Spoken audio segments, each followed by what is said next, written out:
Hello and welcome you all. So continue करते हैं हमारी आज की वीडियो, जिसमें आज हम क्वेश्चन डिस्कस करने वाले हैं। जो हमारे पास जो एक्सरसाइज हमने पिछली वीडियो में शुरू की थी 13.4, उसके जो क्वेश्चन हमारे पास रहते हैं उनको डिस्कस करते हैं। ठीक है, सबसे पहला क्वेश्चन है हमारे पास, find the radius of the sphere. वो जो surface area is 154 centimetre square. यहाँ पे सरफेस एरिया हमें गिवन है सरफेस का, जो कितना है 154 सेंटीमीटर स्क्वायर है। हमें रेडियस फाइंड आउट करनी है स्फेयर के लिए, रेडियस फाइंड आउट करनी है स्फेयर की। ठीक है, तो हम पिछली वीडियो में डिस्कस कर चुके थे है कि जो सरफेस एरिया होता है स्फेयर का, वो क्या होता है हमारे पास, जो सरफेस एरिया स्फेयर का होता है वो होता है हमारे पास 4πr²। ठीक है, इसमें हमें रेडियस को फाइंड आउट करना है। आर हमारे पास क्या होगा ये हमें फाइंड आउट करना है इससे। जब हमें गिवन है सरफेस एरिया कितना 154, तो ये इसके इक्वल हो जाएगा 4πr² के। अब देखो आर स्क्वायर में आर तो हमें फाइंड आउट करना है, पाई फिक्स होता है, वो वैल्यू भी हम पुट कर लेते हैं।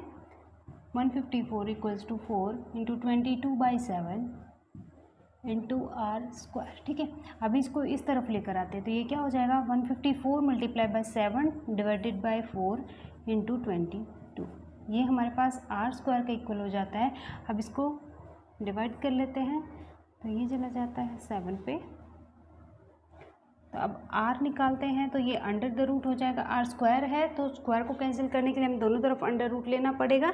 तो यहाँ से r हमें मिलेगा तो ये हो जाएगा, अंदर है 7 का स्क्वायर अपॉन में 2 का स्क्वायर। ठीक है, तो ये जो सोल्व होगा तो ये हमारे पास आ जाएगा 7/2 दैट इज़ 3.5 सेंटीमीटर। ये हमारे पास स्फेयर की क्या आ जाएगी रेडियस। ठीक है, जो हमें फाइंड आउट करनी है। क्या गिवन है हमें, सरफेस एरिया एक स्फेयर के लिए गिवन है 154 centimetre square.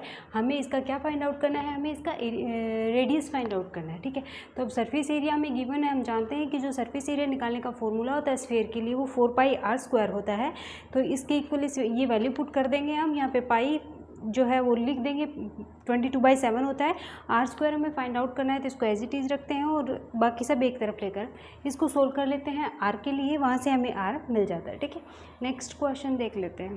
So next question है हमारे पास, the diameter of the moon is approximately 1/4 the diameter of the earth, find the ratio of their surface area. इस क्वेश्चन में क्या बोला गया है कि जो मून है उसका डायमीटर जो अर्थ का डायमीटर है उसका 1/4 है। ठीक है, मतलब जो अर्थ का डायमीटर है वो मून के डायमीटर से 4 गुना है। तो हमें बताना है कि उनके सरफेस एरियाज़ में क्या रिलेशन होगा। या हम अर्थ को और मून को क्या कंसिडर करके चलेंगे, एक स्फेयर कंसिडर करके चलेंगे और हमें उसमें बताना पड़ेगा कि जो सरफेस एरिया है इन दोनों के लिए उनका रेशियो क्या होगा। ठीक है, तो सबसे पहले क्या कर लेते हैं कि एज्यूम कर लेते हैं कि लेट रेडियस ऑफ अर्थ है हमारे पास r।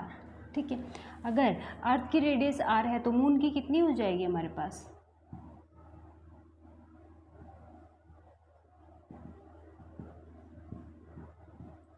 ये 1/4 होगी ना, मतलब r है अर्थ की तो ये इसका 1/4 हो जाएगा, मल्टीप्लाई बाय 1/4 हो जाएगा ना। देखो ये इसका, ये r इसका 4 गुना है, अर्थ का जो डायमीटर है वो इसका 4 गुना है। ठीक है, तो यहाँ से ये हो जाएगा हमारे पास। अब क्या करते हैं, सरफेस एरिया निकालते हैं।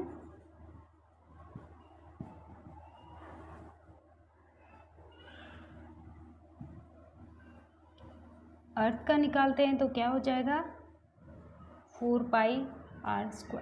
ठीक है, ये हो जाएगा और r की वैल्यू यहाँ पे आ रही है तो आगे सोल्व करने की ज़रूरत नहीं है, ये हमारे पास आ जाता है। और इसको हम मान लेते हैं कैपिटल R। तो ये अब सरफेस एरिया जो होगा मून का वो क्या हो जाएगा,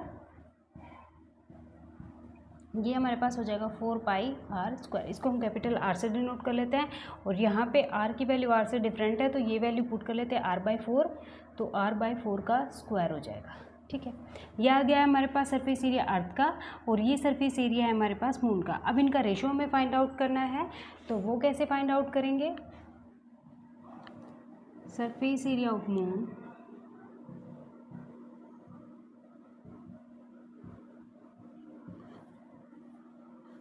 अपॉन सरफेस एरिया ऑफ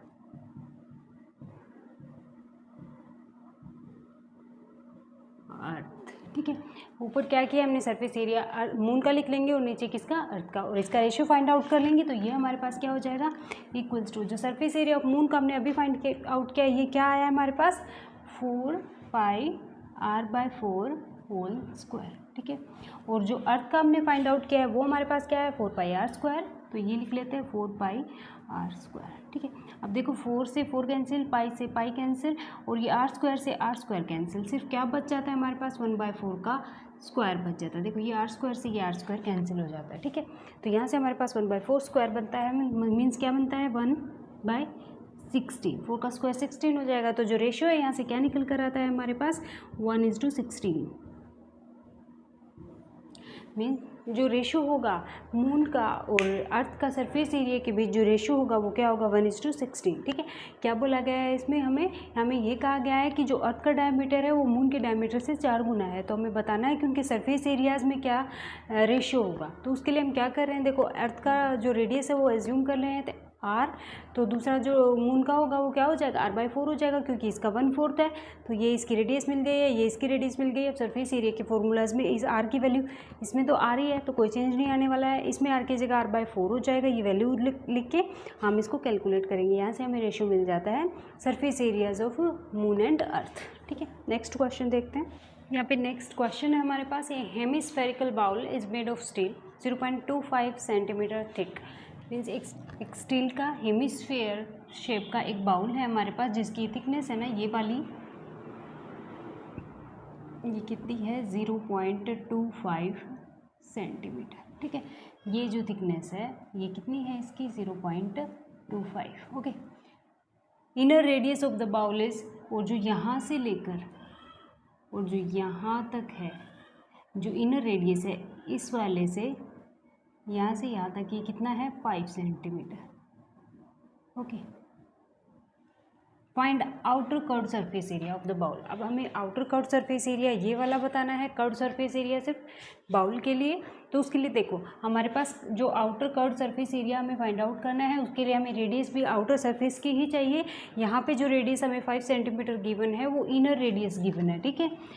और एक एक्स्ट्रा इन्फॉर्मेशन हमारे पास है कि उसकी थिकनेस हमें गिवन है।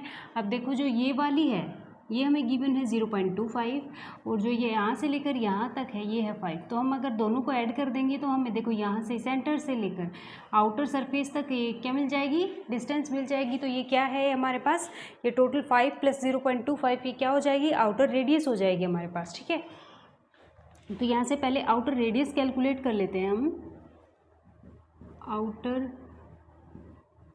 रेडियस ऑफ बाउल ये क्या हो जाएगी, देखो 5 तो इनर रेडियस हमें गिवन है और 0.25 हमें थिकनेस गिवन है, ठीक है।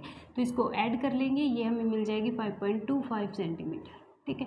ये हमें क्या मिल गई है, आउटर रेडियस मिल गई है। अब हमें curve surface area outer find out करना है। और हेमिस्फेयर, ये हेमिस्फेरिकल शेप है इसकी, तो जो हेमिस्फेयर होता है उसका जो कर्व सरफेस एरिया होता है वो क्या होता है, एग्जैक्टली स्फेयर का हाफ होता है, मीन्स 2πr स्क्वायर होता है। तो आउटर कर्व सरफेस एरिया क्या हो जाएगा, outer curve surface area of bowl ये हमारे पास होता है 2πr स्क्वायर। ये वैल्यूज पुट कर लेते हैं, 2 × 22/7 इंटू r हमारे पास अब क्या है 5.25, ओके। इसको मल्टीप्लाई कर लेते हैं, कैलकुलेट कर लेते हैं इसको। 7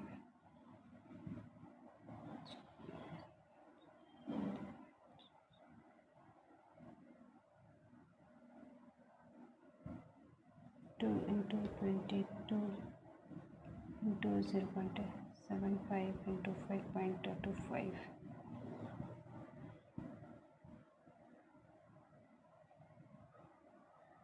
इसका पॉइंट हटा के नीचे लिख लेते हैं, इसको पॉइंट हटा के लिख लिया है, इसको और कट करते हैं तो ये हो जाता है हमारे पास 25 से कट कर दिया,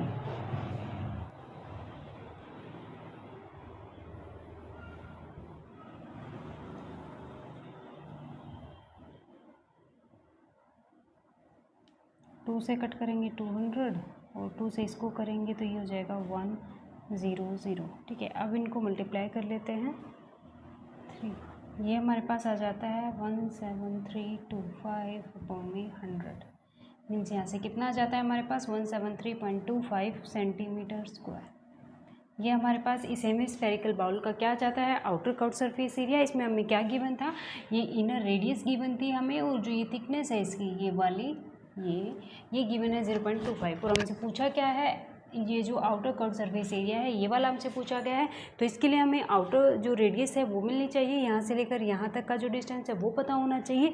तो उसके लिए हम देखो ये वाली गिवन है और ये गिवन है, दोनों को ऐड कर देंगे तो हमें क्या मिल जाएगी, आउटर रेडियस मिल जाएगी। उस आउटर रेडियस के साथ हम कर्व सरफेस एरिया हेमिस्फेयर के लिए फाइंड आउट कर लेंगे, जो हमारा रिक्वायर्ड आंसर होगा। ठीक है, क्वेश्चन है हमारे पास, a right circular cylinder just encloses a sphere of radius are.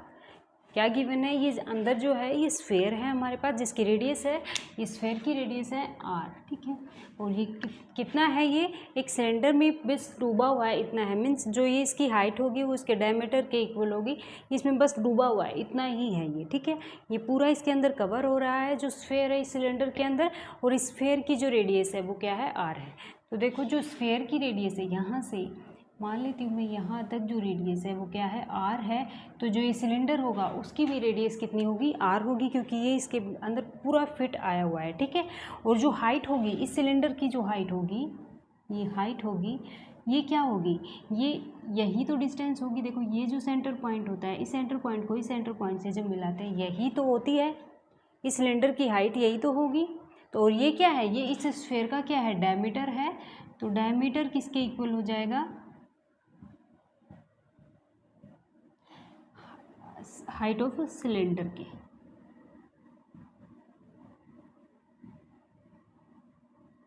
ठीक है, मीन्स जो h होगा वो किसके इक्वल हो जाएगा, r अगर रेडियस है तो डायमीटर कितना होगा, 2r।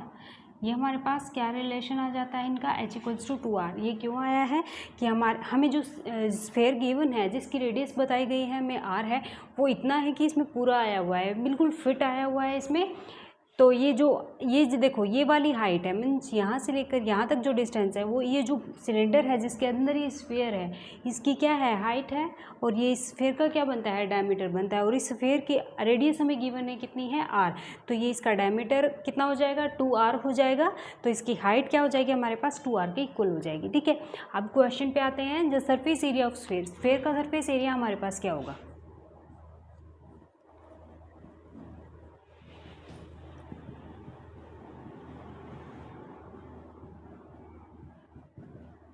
हमारे पास कोई न्यूमेरिक वैल्यू नहीं गिवन है, इसमें सिर्फ रेडियस आर गिवन है। तो उसके लिए हमारे पास क्या हो जाएगा, ये 4πr²। ये स्फेयर का क्या होता है, सरफेस एरिया होता है, तो यही रहेगा क्योंकि आर हमें आर ही गिवन है, कोई चेंज नहीं आने वाला है इसमें। ठीक है, फर्स्ट पार्ट है ये। और सेकंड पे जब हम आते हैं तो कर्व्ड सरफेस एरिया हमें सिलेंडर के लिए फाइंड आउट करना है। तो curved surface area of cylinder क्या होता है हमारे पास, ये होता है 2πrh। ठीक है, यहाँ पे r तो r ही है, पर h की वैल्यू हमें पता है, कुछ एक्स्ट्रा है जो है 2r, तो वो वैल्यू हम यहाँ पुट कर लेंगे, 2πr × 2r। ठीक है, अब इसको सोल्व करते हैं, ये आता है 4πr²। ये हमारे पास क्या है, सेकंड पार्ट जो कर्व्ड सरफेस एरिया सिलेंडर का पूछा गया है वो हमसे आया है। क्या गिवन होता है, देखो कर्व्ड सरफेस एरिया है जो सिलेंडर का वो होता है 2πrh। ठीक है, इसमें r तो r ही है, पाई फिक्स रहता है, h है वो अभी हमने रिलेशन निकाला, क्या होता है वो क्या है इस क्वेश्चन में, h 2r के इक्वल है। तो ये h की जगह हमने 2r लिख दिया, ये हमारे पास आया है 4πr²। अब थर्ड पार्ट पे आते हैं, क्या पूछा गया है, ratio of areas obtained in 1 and 2। तो रेशियो क्या हो जाएगा, देखो जो फर्स्ट पार्ट में आया है वो 4πr² है, और जो सेकंड पार्ट में आया है वो भी 4πr² है। तो क्या हो जाएगा, 4πr² 4πr²। तो ये क्या हो जाएगा, 1:1 का रेशियो हमारे पास आ जाएगा। ठीक है, ये था क्वेश्चन। देखो क्या गिवन था इसमें कि एक स्फेयर है हमारे पास रेडियस का, वो एक सिलेंडर में पूरा फिट आया हुआ है। ठीक है, जो इसकी हाइट है वो इसके डायमीटर के इक्वल है और रेडियस दोनों की इक्वल है r। ठीक है, तो जब ये हाइट इसके डायमीटर के इक्वल है, रेडियस r है, तो डायमीटर क्या होगा, 2r होगा। रेडियस का डबल होता है डायमीटर, तो h हमारे पास 2r आ जाता है। ठीक है, अब और कोई इन्फॉर्मेशन इसमें नहीं गिवन है, सिर्फ रेडियस r गिवन है। तो जो कर्व्ड सरफेस एरिया स्फेयर का निकलना है वो 4πr² ही रहेगा, कोई चेंज नहीं होने वाला है। जो कर्व्ड सरफेस एरिया सिलेंडर का हम फाइंड आउट करेंगे वो हमारे पास 2πrh होता है। इसमें h की वैल्यू हमने निकाल ली है, जो क्या है हमारे पास r के फॉर्म में 2r है, वो वैल्यू एक्स्ट्रा यहाँ पुट करेंगे तो ये भी हमारे पास कितना आता है 4πr²। और थर्ड पार्ट में हमसे पूछा है कि रेशियो क्या होगा जब इन दोनों फर्स्ट पार्ट में और सेकेंड पार्ट में जो हमने कैलकुलेट किया है, तो ये भी सेम है 4πr² और ये भी 4πr², तो रेशियो क्या आ जाएगा हमारे पास 1:1। तो अब हम शुरू करते हैं हमारा एक नया टॉपिक जो हमारे पास है वॉल्यूम का। अब तक हमने क्या किया है, क्यूब का, क्यूबॉइड का, सिलेंडर का, कोन का, स्फीयर का हमने क्या किया है, एरिया जो है वो फाइंड आउट कर लिया है, चाहे वो कर्व सरफेस एरिया है चाहे वो टोटल सरफेस एरिया है, ठीक है, वो हमने फाइंड आउट कर लिया। अब हम बात करते हैं वॉल्यूम की। बेसिकली वॉल्यूम होता क्या है, देखो जब भी हम कोई भी सॉलिड ऑब्जेक्ट लेते हैं तो क्या बोलते हैं कि जो वो ऑब्जेक्ट है सॉलिड, वो जितना स्पेस ऑक्यूपाई कर रहा है वो हमारे पास वॉल्यूम होता है, ठीक है। और अगर हम बात करें किसी भी होलो ऑब्जेक्ट की, तो उसमें जो वॉल्यूम होगा वो क्या होगा, वो उतना ही, वो वॉल्यूम वो क्वांटिटी होगी जिसमें जो उस होलो जो भी कंटेनर है हमारे पास, उसमें क्या होलो ऑब्जेक्ट है, कंटेनर है, उसमें जो जितना वॉल्यूम जो वो ऑक्यूपाई कर सके वो हमारे पास होता है, उसको हम कैपेसिटी बोलते हैं। वो किसी भी वो होलो जो कंटेनर है वो उसमें एयर हो सकती है, लिक्विड हो सकता है, कोई भी जो उसी का शेप ले ले, कुछ भी हो सकता है उसमें, ठीक है। तो वो क्या हो जाता है उसमें, जब होलो की बात करते हैं तो उसमें कैपेसिटी को हम कंसिडर करते हैं, और जब हम कहते हैं बात सॉलिड ऑब्जेक्ट की तो उसमें क्या बोलते हैं, हम वॉल्यूम बोलते हैं। बेसिकली वॉल्यूम है क्या कि जितना भी कोई ऑब्जेक्ट स्पेस ऑक्यूपाई कर रहा है, सॉलिड में तो जो स्पेस ऑक्यूपाई कर रहा है वो बोल रहे हैं, और जो होलो है उसमें क्या बोल रहे हैं, हम कैपेसिटी की फॉर्म में बोल रहे हैं कि कोई भी होलो जो कंटेनर है मान लो उसमें वो कितना ऑक्यूपाई कर रहा है, ठीक है। तो यही होता है हमारे पास बेसिकली वॉल्यूम। तो सबसे पहले जब हम वॉल्यूम में बात करते हैं क्यूबॉइड के लिए, जब हम क्यूबॉइड की बात करेंगे तो क्यूबॉइड की शेप कुछ ऐसी होती है हमारे पास। जब क्यूबॉइड की हम बात करते हैं तो देखो क्यूबॉइड में हमने देखा था कि इस तरह से हमारे पास ये शेप होती है, निकल कर आती है। देखो एक ऐसी सीट होती है हमारे पास जिसका एरिया कुछ हो सकता है, लेंथ इनटू ब्रेथ हमारे पास जो ये लेंथ होती है, ये लेंथ होती है इसकी, ये ब्रेथ होती है, और ये इसकी क्या होती है, हाइट होती है, ठीक है। तो ये एक रेक्टेंगुलर शीट है, उसको एक दूसरे के ऊपर रख के इस तरह से हमें क्या मिलता है, एक क्यूबॉइड की शेप मिलती है, ठीक है। तो ये मान लेती हूँ मैं, इस एक सीट का एरिया हमारे पास ए है, इस एक सीट का एरिया हमारे पास ए है, और इसकी लेंथ एल है, ब्रेथ बी है, और हाइट ये जो एक दूसरे के ऊपर जो रेक्टेंगुलर शीट है ये एच हाइट तक एक दूसरे के ऊपर रखी हुई है, ठीक है। तो ये सारी सीट कितना स्पेस ऑक्यूपाई करेंगी, ये अगर हम फाइंड आउट करना चाहें तो कैसे करेंगे, ठीक है। इस एक सीट ने कितना एरिया एक्वायर किया है, हमारे पास ए एरिया एक्वायर किया है, ठीक है। और इस ए एरिया की कितनी सारी सीट है, कितनी हाइट तक इनको एक दूसरे के ऊपर रखा गया है, एच हाइट तक एक दूसरे के ऊपर रखा गया है, ठीक है।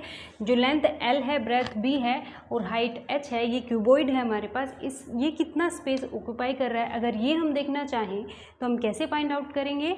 देखो जो एरिया है, area of each rectangular sheet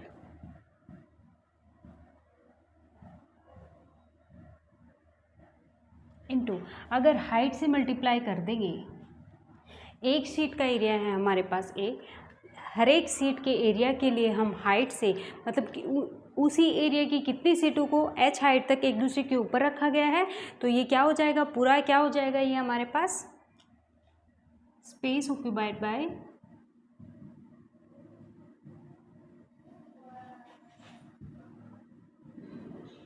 rectangle, sorry cuboid, ठीक है। क्या हुआ है, एक सीट ने कितना एरिया एक्वायर किया है, ए एरिया एक्वायर किया है, और ऐसी ए एरिया की कितनी हाइट तक वो सीटें गई हैं, एच हाइट तक गई है। तो एक सीट का एरिया ए है, उसको हमने एच से मल्टीप्लाई कर दिया है, तो हमारे पास पूरी सभी सीट्स का क्या आ गया है, जो भी ये पूरा स्पेस ऑक्यूपाई कर रही है वो उसके इक्वल आ गया है। तो ये हमारे पास क्या होता है, area of the base, area of base into height equals to V, इसको वी से डिनोट करेंगे। स्पेस ऑक्यूपाई यही बोला था ना हमने कि कोई भी हम ऑब्जेक्ट लेते हैं, सॉलिड ऑब्जेक्ट लेते हैं, तो वो जितना स्पेस ऑक्यूपाई कर रहा है वो हमारे पास वॉल्यूम होता है। और अगर बात करेंगे होलो की, तो उसमें वो कितनी कैपेसिटी उसमें उसके अंदर आ रही है, वो कुछ भी हो सकता है, उसके अंदर हवा हो सकती है, पानी हो सकता है, कुछ भी हो सकता है, ठीक है। तो ये हमारे पास वॉल्यूम होता है, तो इसको हम वॉल्यूम लिख सकते हैं। जितना भी ये पूरा क्यूबॉइड वॉल्यूम जो स्पेस ऑक्यूपाई कर रहा है वो क्या हो जाएगा, वॉल्यूम हो जाएगा, उसको वी से डिनोट करते हैं। और ये एरिया होता है, ये कितना होता है, लेंथ इंटू ब्रेथ होता है, और ये क्या हो जाएगा h। ये h हाइट है, ये हमारे पास क्या हो जाता है v हो जाता है, वॉल्यूम हो जाता है किसके लिए, क्यूबॉइड के लिए, जो सबसे पहले हम बात कर रहे हैं क्यूबॉइड की। ठीक है, क्या किया है हमने, देखो हम बात कर रहे हैं वॉल्यूम की। वॉल्यूम कैसे फाइंड आउट करते हैं, देखो वॉल्यूम बेसिकली क्या है, मैंने अभी बताया कि जो स्पेस, कोई भी ऑब्जेक्ट जो स्पेस ऑक्यूपाई कर रहा है उसे हम वॉल्यूम लेके चलते हैं, या वॉल्यूम होता है वो। तो देखो एक सीट, इसमें एक जो क्यूबॉइड की शेप होती है वो कैसे मिलती है, रेक्टेंगुलर शीट्स को एक दूसरे के ऊपर रखने पर हमें एक क्यूबॉइड की शेप नहीं मिलती है। देखो इस तरह से अगर हमने रखा है तो हमें ये शेप मिल जाती है। ठीक है, ये क्यूबॉइड है हमारे पास एक, इसकी ये एल है, ये लेंथ है, ये ब्रेथ है और ये हाइट है। एक जो सीट है उसका एरिया कितना है, ए है हमारे पास, और ए एरिया की कितनी सारी सीटें हैं, एच हाइट तक की सीटें रखी गई हैं। तो देखो जब हम एक सीट के एरिया को, ए को जब हम एच मतलब सभी सीटों की हाइट से मल्टीप्लाई कर देंगे तो हमें ये पूरा स्पेस मिल जाएगा। जिस स्पेस में ये रखा हुआ है उसे कितना स्पेस ऑक्यूपाई कर रखा है वो इसके इक्वल आ जाएगा। इसी के इक्वल हमने यहाँ लिखा है, सिर्फ यही रिलेशन लिखा है हमने। और ये अभी हमने बोला कि ये वॉल्यूम के इक्वल होता है, इसको वॉल्यूम लिख दिया है। और एरिया ऑफ रेक्टेंगल तो हम जानते हैं लेंथ इनटू ब्रेथ होता है, या एरिया ऑफ बेस बोल सकते हैं, क्योंकि बेस क्या है इसका, रेक्टेंगल है ना, रेक्टेंगल के ऊपर रेक्टेंगल रखी गई है। तो ये L into B into H हो जाएगा, ये वॉल्यूम हो जाता है।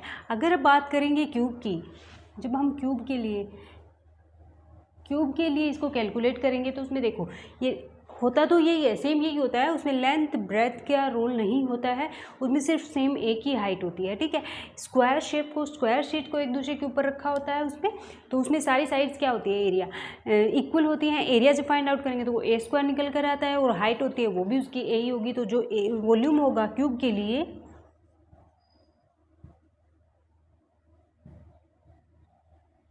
वो क्या आता है हमारे पास, ए की क्यूब आता है। ठीक है,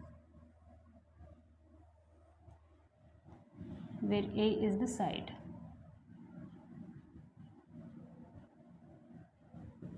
ओके, और ये क्या है क्यूबॉइड के लिए। ओके, आई होप आपको समझ आ गया होगा जो वॉल्यूम होता है क्यूबॉइड के लिए किस तरह से निकल कर आता है, L into B into H. और जो क्यूब होता है उसमें तो एल बी एच तीनों इक्वल होते हैं, तो उसकी जगह हमने लिख लिया ए, तो ए इंटू ए, ये एक ही क्यूब होता है। ठीक है, अब दूसरी बात, ये इसको मेज़र किस में करते हैं, देखो जो एरिया की बात हम कर रहे थे, जैसे हम रेक्टेंगल को ही ले लें, रेक्टेंगल में क्या करते हैं, length into breadth. Area find out जब हम कर रहे थे तो वो स्क्वायर यूनिट में कर रहे थे। ठीक है, स्क्वायर यूनिट में। ओके, और जो वॉल्यूम की बात करते हैं तो वो हम क्यूबिक यूनिट में कंसीडर करते हैं। क्यूबिक यूनिट वॉल्यूम होता है, उसकी जो मेजरमेंट की यूनिट होती है वो क्यूबिक यूनिट होती है। जहाँ हम एरिया में स्क्वायर यूनिट की बात कर रहे थे, पर स्क्वायर, सेंटीमीटर स्क्वायर ऐसे बोल रहे थे ना, पर मीटर स्क्वायर, ये सब क्या था, एरिया की बात कर रहे थे। लेकिन जब हम वॉल्यूम की बात करेंगे तो वो क्यूबिक यूनिट में बात करेंगे, इसको कैलकुलेट करेंगे। ठीक है, आप सिंपली ऐसे याद रख सकते हो। देखो जब वॉल्यूम हम कंसीडर करते हैं तो देखो length into breadth into height, जब इसको भी सेंटीमीटर से मेजर करते हैं, इसको भी सेंटीमीटर से, इसको भी सेंटीमीटर से, तो ये सेंटीमीटर क्यूब हो जाता है। वहीं जब एरिया की बात करते हैं तो क्या होता है, लेंथ इंटू ब्रेथ होता है। ठीक है, तो ये क्या होता है, इसको भी सेंटीमीटर में कंसीडर करेंगे, मेज़र करेंगे, इसको भी सेंटीमीटर में मेज़र करेंगे, तो ये हमारे पास सेंटीमीटर स्क्वायर में निकल कर आता है जो एरिया होता है। और जो वॉल्यूम होता है उसको सेंटीमीटर इंटू सेंटीमीटर मतलब सेंटीमीटर की क्यूब, मतलब क्यूबिक यूनिट में वॉल्यूम को मेज़र किया जाता है। ठीक है, वॉल्यूम के ऊपर बेस्ड इक्वेशन सोल्व करके देखते हैं, और जो फॉर्मूला हमने अभी ट्राई किया था उसको अप्लाई करके देखते हैं कि हम इजीली अप्लाई कर पा रहे हैं या नहीं। देखो एक मैच बॉक्स है हमारे पास, उसका मेजरमेंट क्या है, 4 सेंटीमीटर, 2.5 सेंटीमीटर और 1.5 centimetre. What will be the volume of the packet containing 12 such boxes? Measurement है, ऐसे 12 जो बॉक्सेस होंगे एक पैकेट में, उसका वॉल्यूम क्या होगा। तो 12 जो पैकेट होगा उसका हम बाद में कैलकुलेट करेंगे, पहले हम एक मैच बॉक्स का देख लेते हैं कि हमारे पास वॉल्यूम क्या आता है। ठीक है, तो हमारे पास लेंथ गिवन है इसकी 4 सेंटीमीटर, ब्रेथ गिवन है हमारे पास 2.5 सेंटीमीटर, एंड हाइट है वो गिवन है 1.5 सेंटीमीटर। हमने अभी देखा जो क्यूबॉइड होता है वो क्या होता है, क्यूबॉइड का वॉल्यूम क्या होता है, L into B into H होता है। ठीक है, ये तीनों वैल्यूज़ हमारे पास ऑलरेडी गिवन है, तो ये पुट कर लेते हैं इसमें, 4 इंटू 2.5 इंटू 1.5। ठीक है, इसको मल्टीप्लाई कर देते हैं, हमारे पास 15 आता है और सेंटीमीटर क्यूब होता है। ठीक है, क्यूबिक यूनिट इसकी मेजरमेंट यूनिट होती है। ठीक है, तो ये आ जाता है हमारे पास एक मैच बॉक्स के लिए, तो ये हमारे पास एक मैच बॉक्स का वॉल्यूम आ जाता है। और ऐसे ऐसे जो 12 बॉक्सेस होंगे, मैच बॉक्स होंगे, उनका क्या होगा, वॉल्यूम ऑफ 12 मैच बॉक्सेस। तो ऐसे ऐसे 12 मैच बॉक्सेस का क्या हो जाएगा, तो 15 को 12 से मल्टीप्लाई कर देंगे, यह आ जाता है हमारे पास 180 सेंटीमीटर क्यूब। ये हमारे पास रिक्वायर्ड आंसर है। देखो क्या बोला गया है, एक मैच बॉक्स का मेजरमेंट हमें दिया गया है और हमसे पूछा गया है कि ऐसे ऐसे 12 मैच बॉक्सेस होंगे एक पैकेट के अंदर, उसका पूरे का वॉल्यूम क्या होगा। तो उसका हम बाद में निकालेंगे। सबसे पहले तो हम एक का फाइंड आउट करेंगे ना, एक मैच बॉक्स का जो वॉल्यूम है वो कितना है। तो हमने LBH के फॉर्मूले से क्या कर लिया है, सबसे पहले एक मैच बॉक्स का वॉल्यूम फाइंड आउट कर लिया है। अब 12 का फाइंड आउट हमें करना है, तो 12 को मल्टीप्लाई कर देंगे जो 1 का है उससे, तो वही हमारे पास 12 मैच बॉक्सेस का क्या आ जाता है, वॉल्यूम आ जाता है। ठीक है, नेक्स्ट क्वेश्चन है हमारे पास कि कोई भी वाटर टैंक है हमारे पास क्यूबिक शेप का, जिसकी लेंथ हमारे पास 6 मीटर है, जिसकी विड्थ हमारे पास 5 मीटर है और जो हाइट है वो 4.5 मीटर है। तो हमें बताना है कि how many litres of water can it hold, उसमें कितना पानी आ सकता है।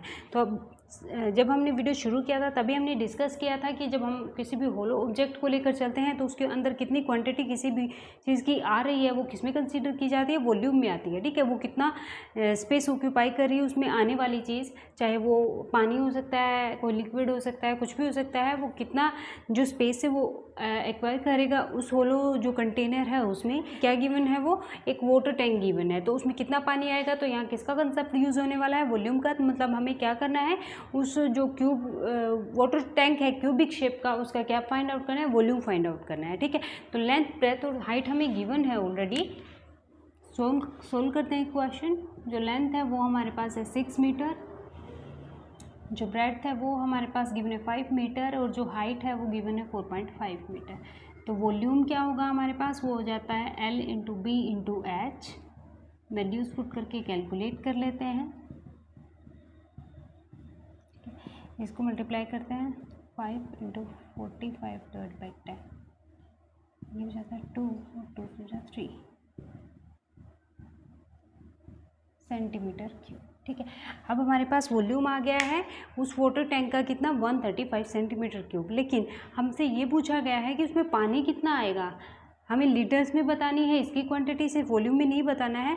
उसका वॉल्यूम तो हमें मिल गया है, जो वाटर टैंक है क्यूबिक शेप का, उसका वॉल्यूम हमें मिल गया है 135 सेंटीमीटर क्यूब। लेकिन हमें ये बताना है कि how many litres of water it can hold, कि वो जो 135 सेंटीमीटर क्यूब जो एरिया है, वॉल्यूम है उसका, उसमें वो कितना पानी होल्ड कर सकता है वो वाटर टैंक, ये हमें बताना है। तो देखो हमारे पास ये रिलेशन गिवन है कि जो 1 मीटर क्यूब होता है वो किसके इक्वल है, 1000 लीटर के इक्वल है। ठीक है, 1 मीटर क्यूब किसके इक्वल होता है, 1000 लीटर्स के इक्वल होता है। तो हाँ, अब हमें यहाँ क्या मिला है, 135 सेंटीमीटर क्यूब, सॉरी मीटर है ये, 135 मीटर क्यूब है, ये किसके इक्वल हो जाएगा, तो 135 को इसे मल्टीप्लाई कर लेंगे, ये आ जाता है हमारे पास 135000 लीटर्स। ओके, तो वो जो क्यूबिक शेप का वाटर टैंक है उसमें कितना पानी आएगा, 135000 लीटर्स कि एक वाटर टैंक था क्यूबिक शेप का, जिसकी लेंथ, ब्रेथ और हाइट हमें गिवन थी। हमसे पूछा गया था कि उसमें कितना पानी आ सकता है। तो यहाँ हमने क्या किया, उसका वॉल्यूम फाइंड आउट किया है, जो हमारे पास क्या आ गया है, 135 मीटर क्यूब। लेकिन इस क्वेश्चन में हमसे पूछा गया है कि लीटर्स में कितना पानी आएगा उसमें। ठीक है, तो अब इसको 135 मीटर क्यूब को क्या करेंगे, लीटर्स में कन्वर्ट कर लेंगे, जो क्या हो जाता है, ये रिलेशन यूज हो जाता है। हमारे पास क्या होता है, 1 मीटर क्यूब किसके इक्वल होता है, 1000 लीटर्स के इक्वल होता है। तो 135 मीटर क्यूब किसके इक्वल होगा, 135 को 1000 से मल्टीप्लाई कर देंगे, इतने लीटर्स हमारे पास क्या होगा, उस वाटर टैंक में टोटल पानी आएगा। ठीक है, आई होप आपको समझ आया होगा, वॉल्यूम का कंसेप्ट भी क्लियर होगा, और जब आप ट्राई करेंगे तो आपसे क्वेश्चन भी इजीली बन जाएंगे। सो मिलते हैं नेक्स्ट वीडियो में बाकी क्वेश्चन लेकर। तब तक के लिए take care and thanks for watching. If you like the video then please like, share and subscribe.